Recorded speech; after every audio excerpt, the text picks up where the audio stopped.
salvação de Deus para nós nesta noite. Aleluia. Glória a Deus. Aleluia. Aleluia. Eu quero chamar a nossa irmã Alice para orar com o pastor. Amém? Vem cá. Glória a Deus. Aleluia, Jesus. Deus poderoso. Aleluia.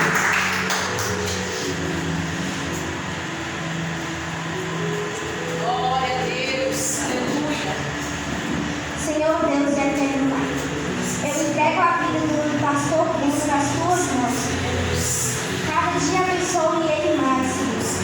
Prospere mais a vida dele, a família dele. Dê mais unção a cada dia a ele, Senhor. Que ele seja a cada dia mais fiel a ti, Senhor. Que ele seja um ótimo pastor, mais do que ele já é, Senhor. Que ele seja um homem fiel a ti, Senhor. A cada dia mais. Em nome de Jesus. Amém.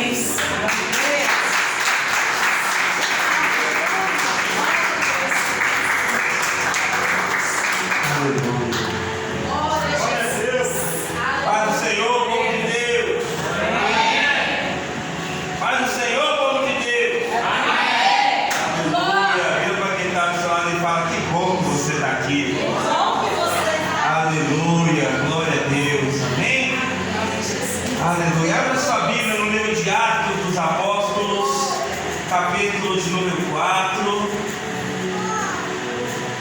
Deixa eu agilizar porque o tempo lá vai indo. Atos dos Apóstolos, capítulo de número 4.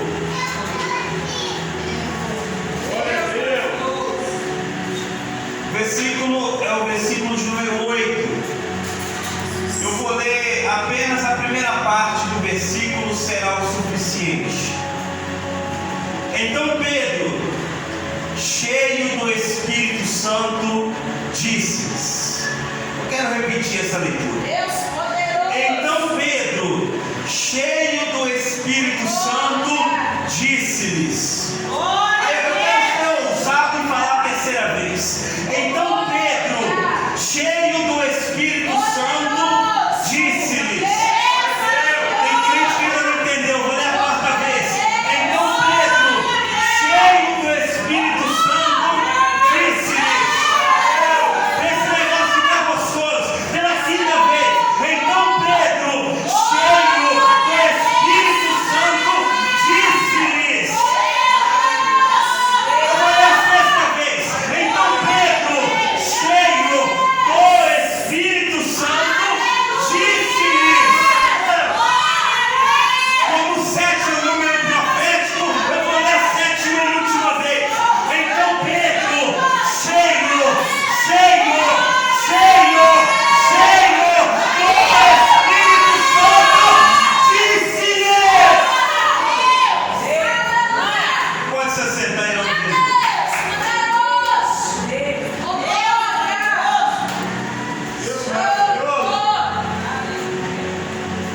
Pedro, quando foi chamado pelo Senhor Jesus, ele era apenas um homem. Repete comigo, apenas um homem. Pastor, o que é um homem? Um homem é nada potencializado a nada. O homem sem Deus, ele é nada. E o termo homem significa terra misturado com esterco. Por isso que o homem, o ser humano, é nada. Potencializado a nada. Mas quando Pedro, ele recebe o convite de Jesus, Jesus fala com ele: vinde após mim, e eu te farei pescador de almas, não mais de peixe. Olha o convite de Jesus para este homem. Pedro, eu vou te tirar do nada e vou te levar a algo que para mim é valioso. Você vai pescar não mais peixes, Pedro, mas agora você vai pescar almas para o reino de Deus. Esse negócio ficar melhor. te convidando para você ir após Ele, para você deixar de ser um nada, para ser um pescador de almas para o reino de Deus. Ele quer te usar, Deus quer te usar com autoridade nessa terra. Aleluia! Deus, Senhor, aleluia. Agora este homem, ele vai começar a ser um pescador de almas. Ele vai caminhar com Jesus durante 3 anos e meio. O ministério de Jesus, aquilo que Jesus fez, curou, sarou, libertou, ressuscitando mortos. E Pedro vai observar tudo aquilo. Eu me arrisco a te dizer que é uma bomba atômica sendo formada no tempo de Jesus. Por que, pastor, uma bomba atômica? Porque a primeira pregação daquele homem, quase 4.000 se convertem ao reino de Deus. Aleluia! Glória a Deus. Eu estou falando de um homem que não tem estudo, um homem que não tem letra, que não é letrado, um homem que não tem diploma, um homem que não tem anel, de dedo, falando que eu sou apóstolo, que eu sou isso, eu sou aquilo. Eu estou falando de um homem analfa de mãe, liberta de pai, e agora ele é usado pelo Senhor e na sua primeira pregação, quase 4.000 se convertem a Deus. Aleluia! A sua desculpa é que você não tem faculdade, não tem teologia, né?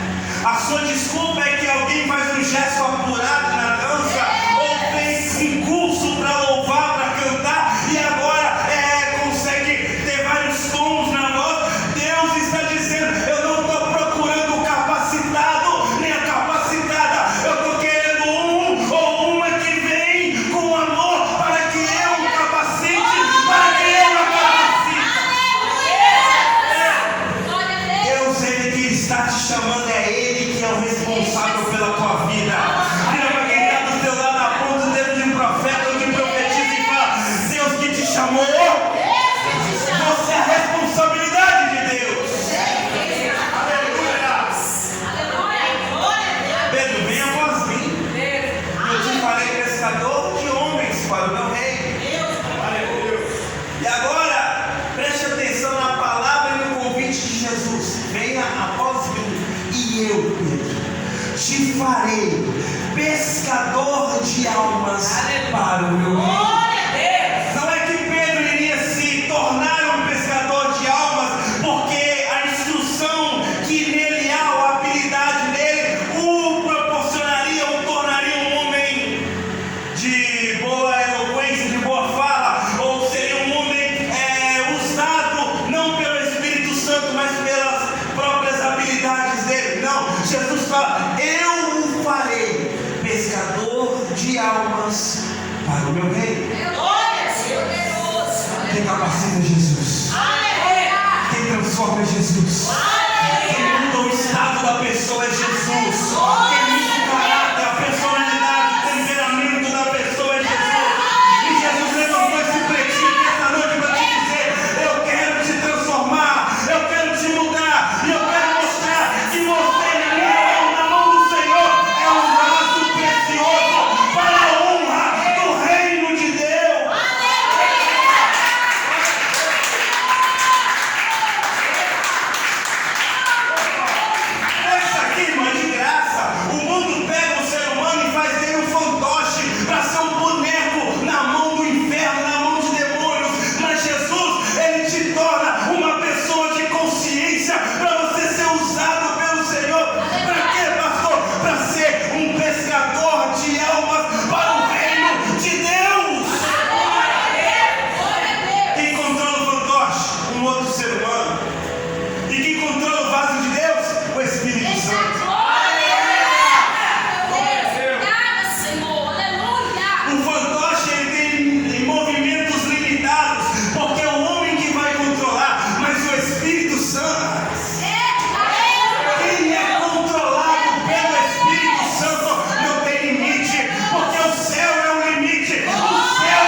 da sua e da minha fé.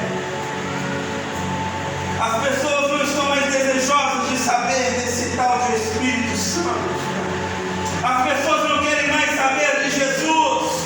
Eu preguei recentemente aqui o Deus desconhecido. Eu fiquei até de falar, mas fica para outra hora. O porquê desse tema. E as pessoas agora não estão mais desejosas de querer conhecer a Deus, porque acham que as suas habilidades, aquilo que elas conhecem, entendem, é o suficiente para prosseguirem na jornada que elas acharem conveniente para elas. Meu caminho, quem decide sou eu. A minha vida, quem toma a direção sou eu. E servo do Senhor não pensa assim. Servo de Deus não é mais a vontade dele. Servo do Senhor não é mais o desejo dele, como ele quer, como ele vai, a roupa que veste, a maneira que fala. O servo do Senhor, ele não tem mais as vontades próprias, porque quem manda no servo não é o próprio servo, mas é o seu Senhor. É o seu Senhor. Quem manda no servo é o seu Senhor. E se você se considera servo de Deus, você não pode ter o desejo de realizar as suas próprias vontades. Você tem que obedecer ao seu Senhor. Você tem que fazer as vontades do seu Senhor. Você tem que entender que o seu Senhor é que vai governar na sua vida. Glória a Deus! E a palavra de Deus fala que três são os que testificam no céu: o Pai, a palavra e o Espírito Santo. Aleluia! E os três são um só. Glória a Deus! Então, preste atenção: quem habita na igreja de Cristo, quem governa é o Espírito Santo. E até Jesus na terra foi cheio do Espírito Santo. Então entenda que alguém cheio do Espírito Santo, ele tem autoridade, poder do céu para executar obras grandiosas. E não sou eu quem falo, é o nosso Senhor Jesus que diz que se vocês estiverem em mim, permaneceres em mim, farão as obras que eu faço e farão obras maiores, maiores, maiores. Preste atenção, irmão, pelo amor de Deus.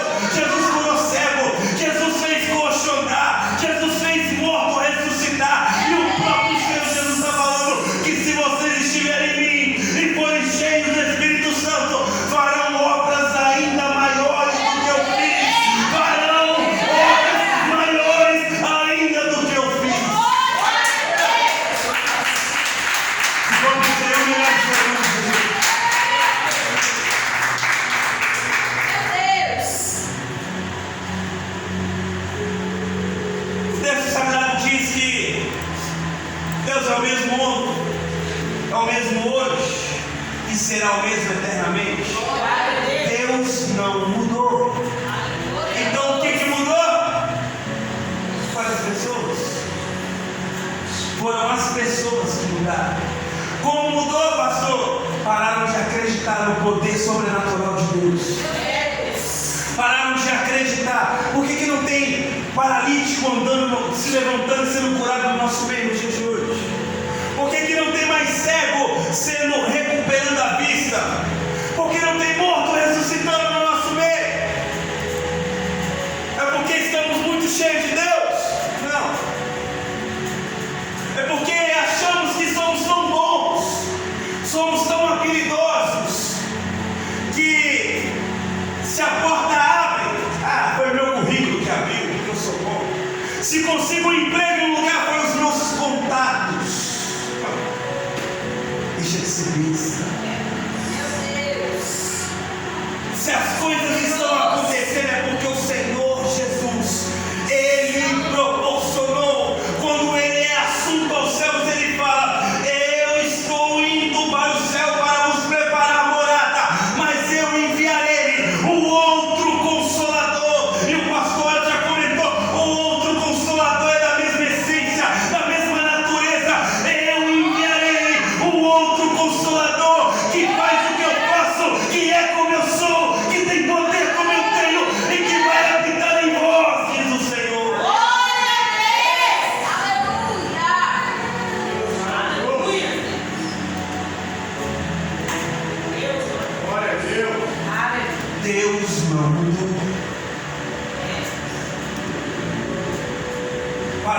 procurar o principal dom que existe. Qual é o principal dom, pastor? Lá em 1 Coríntios 12, a Bíblia diz que existem 9 dons espirituais, mas o principal dos 9, na minha humilde opinião, é discernimento de espírito. Paramos de buscar esse principal dom. Paramos de ver o que Deus pode realizar e fazer. Os prodígios. Olha como Deus ele é. Achei Davi, homem segundo o meu coração. Você não pegou não? Achei Davi, homem segundo o meu coração.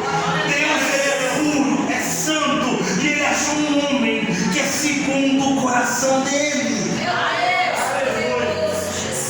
Com Abraão, eu tenho o prazer de chamá-lo de amigo.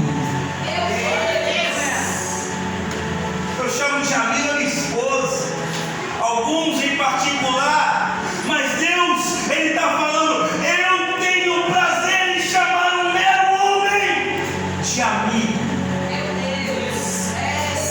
Com Moisés eu falo face a face. É isso aqui, ó, face a face, ó. Com Moisés eu falo face a face. Quem mudou não foi Deus. Quem mudou foi a igreja. E não venha com esse negócio de que Deus ele é santidade, mas ele perdoa os meus pecados. Se eu erro ali, se eu erro acolá, se eu faço aquilo, se eu faço aquilo. Irmão, Deus não é anel, Deus não é carta, Deus não é roupa, Deus é poder. E quer que nós o buscamos em espírito e verdade para adquirirmos poder do Espírito Santo. Para quê, pastor? Para expulsar demônio, para você ordenar a porta se abre e a porta vai abrir, para ser como Elias e falar, não vai chover durante um período e não cair uma gota de água na terra. Ah, se tivéssemos 2 Elias, no nosso meio hoje em dia. Que dera se tivéssemos apenas um. Estamos precisando buscar poder de Deus. Sermos cheios do Espírito Santo. Quiseram prender Pedro, porque passou numa porta, não ia no templo. Ele orou e um paralítico foi curado. Quiseram prender ele. Foram as autoridades em cima dele, como urubus no meio da carniça. Só que ele olhou. Olha aqui para mim. Talvez Pedro arruma a calça, puxa a barriga, estufa o peito. Então Pedro, cheio do Espírito Santo de Deus.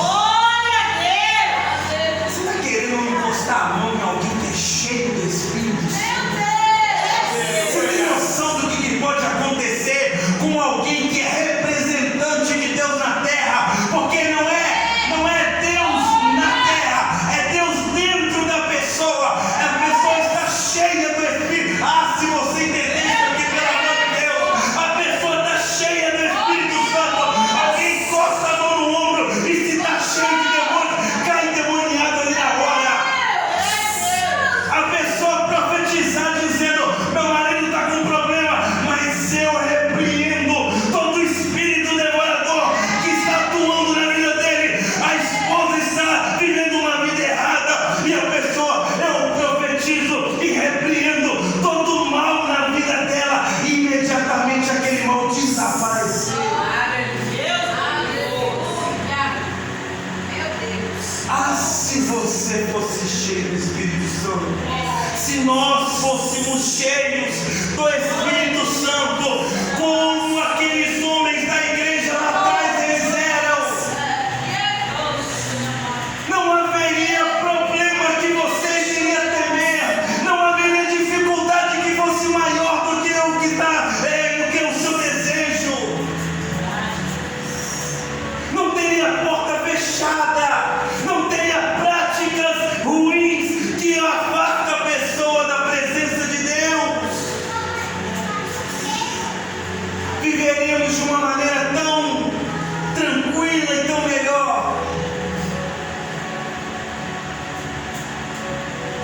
Eu vou te falar uma coisa.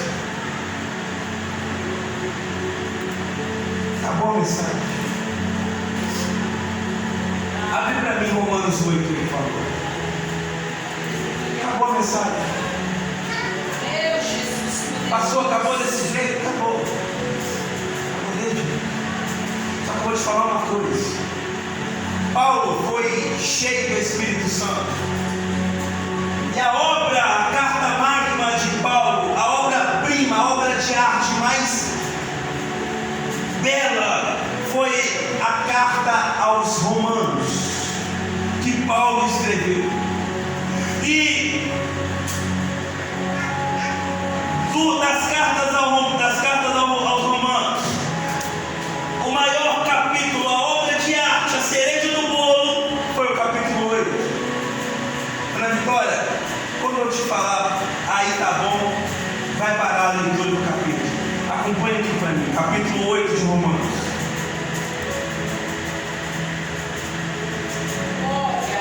A vida pelo Espírito.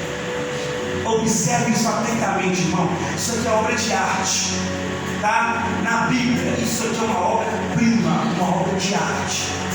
Portanto, agora, já não há condenação para os que estão em Cristo Jesus. Seja esperto, entenda o que eu estou lendo. Porque por meio de Cristo Jesus, a lei do Espírito de vida me libertou da lei do pecado e da morte.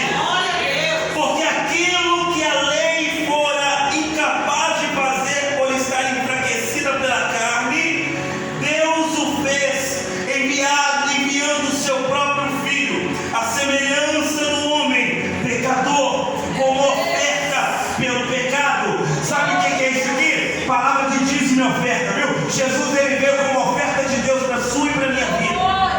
E assim, condenou o pecado na carne, a fim de que as justas exigências da lei fossem plenamente satisfeitas por nós, que não vivamos segundo a carne, mas segundo o Espírito. Deus não quer que você viva segundo a carne, mas Ele quer que você viva segundo o Espírito Santo de Deus.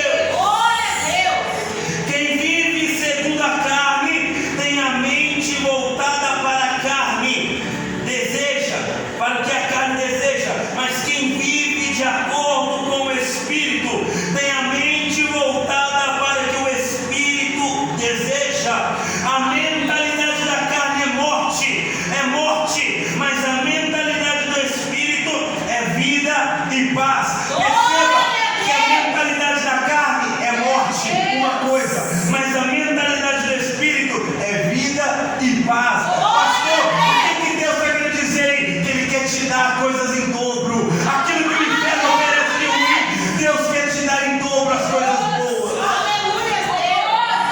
E a mentalidade da carne é inimiga de Deus.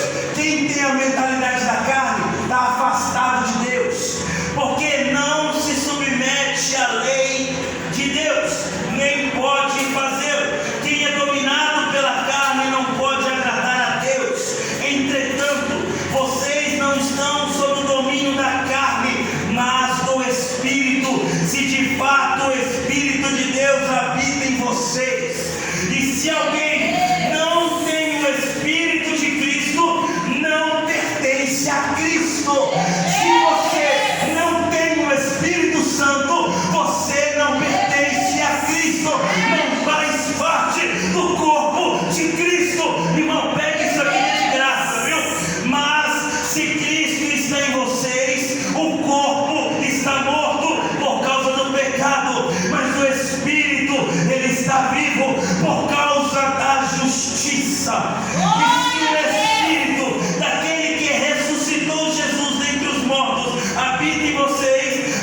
quem nos condenará? Foi Cristo Jesus, que morreu e mais que ressuscitou e está à direita de Deus e também intercede por nós. Olha Jesus intercedendo por você, olha Jesus intercedendo por nós.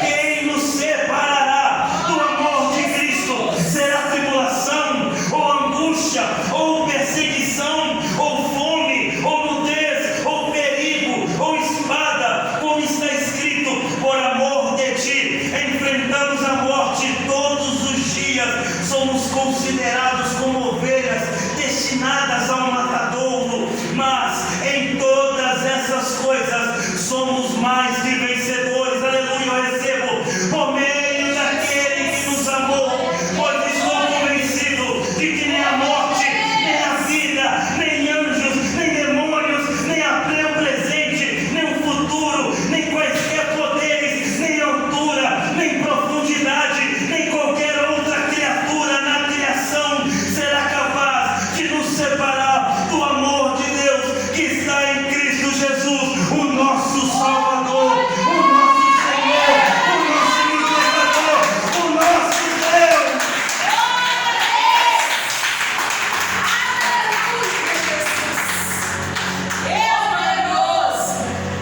Essa aqui é a obra-prima de Romanos. Isso aqui dá umas 30 mensagens aqui, irmão.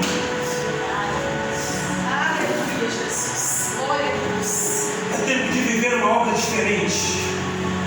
É tempo de vivermos de maneira diferente. É tempo de sermos diferentes. Porque quem é cheio do Espírito Santo não se deixa ser vencido pelos desejos carnais. Quem é cheio do Espírito Santo não se deixa ser vencido por uma cervejinha. Quem é cheio do Espírito Santo não se deixa ser vencido por um palavrão. Quem é cheio do Espírito Santo não se deixa ser vencido pelos desejos da carne. Porque quem está na carne vai receber morte, mas quem está no Espírito, aleluia, vai receber vida e vida com abundância, diz o Senhor.